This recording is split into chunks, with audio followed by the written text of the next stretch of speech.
This is actually a video response to a video response to Meeting God. And it's really long, but I watched Meeting God by The Amazing Atheist, and then I was checking out some of the responses, and I came across one by the Man Who Awoke. And he was touching on some interesting points, saying everybody has a different concept of God, going back to the two pieces of paper. Now, he was saying that every single person has a different view on God, which is definitely true, because no two people can think the exact same thing about anything, really. So he was going on about how everyone thinks that they're right, and everyone can argue that they're right, but there's no way that anyone can be right, or just one single person. Even if the case is, if one single person is right, there's no way to know who that is, because everybody else thinks that they're right.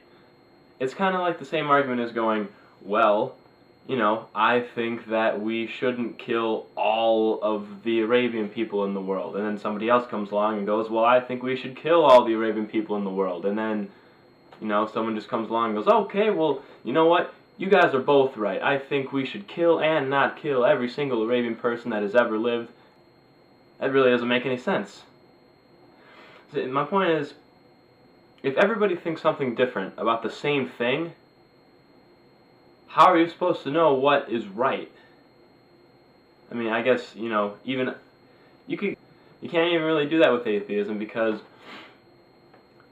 we all think the same thing, that God does not exist.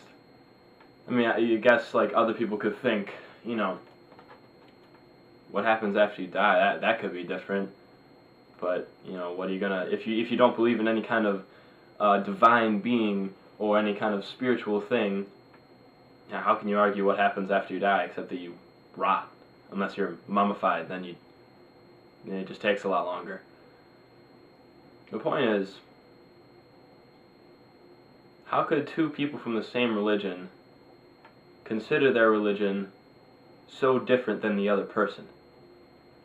Like how The Amazing Atheist was saying, you could be a liberal Christian or, whatever. I don't even know the terms. I'm not going to pretend like I do. But if you think God is an angry God, or, the other person thinks, oh, God is a loving God and will forgive me for anything that I do. That's not even the same God. You could even argue that as being a completely different religion.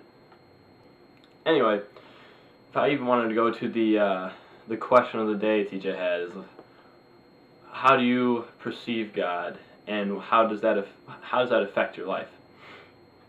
I don't know.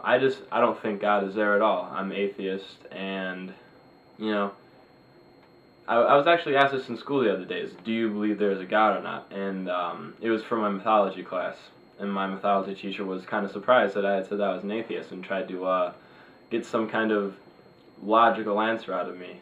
All I could really say was like, I kind of actually did the paper thing that TJ did, except I hadn't seen the video yet. I held up a piece of paper and I said, now, take all the religions that there are. If every single one of those religions tells me that this is something different, I'll just use this. If every religion tells me that this is something different than the last one said, how the hell am I supposed to know what this is? So I guess that's how I view God, but I don't how that affects my life really. I don't really know that it does. I mean, I guess some people would prefer Christians or very religious people would probably prefer not even to be around me, because I always like to use my sarcasm and try to disprove everything they ever say about religion. But, other than that, I don't really think it affects me at all.